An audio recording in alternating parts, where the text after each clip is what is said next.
ഇത് അപ്പൂസേട്ട ഇപ്പം എണ്ണാൻ പോവുകയാണ്. ഞാനാണ് കഴിഞ്ഞ തവണ ആദ്യം എണ്ണിയത്. അപ്പോൾ ഇപ്പം അപ്പൂസേട്ടായി.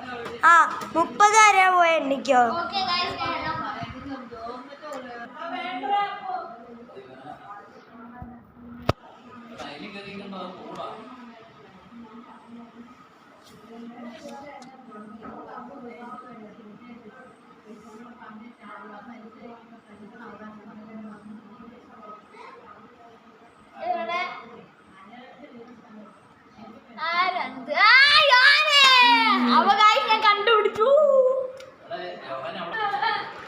അപ്പൂസേട്ടയാണ് ഇനി ഒളിക്കാൻ പോകുന്നത്. ഓക്കെ, അപ്പൊ ഗായ്സ് നമുക്ക് ഉള്ളിയായിട്ടാണ് അവൻ കണ്ടുപിടിക്കുമോ നമുക്ക് നോക്കാം.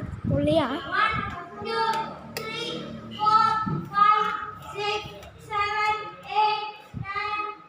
അപ്പൊ നമുക്ക് ഇവിടെ ഒളിച്ചിരിക്കാം.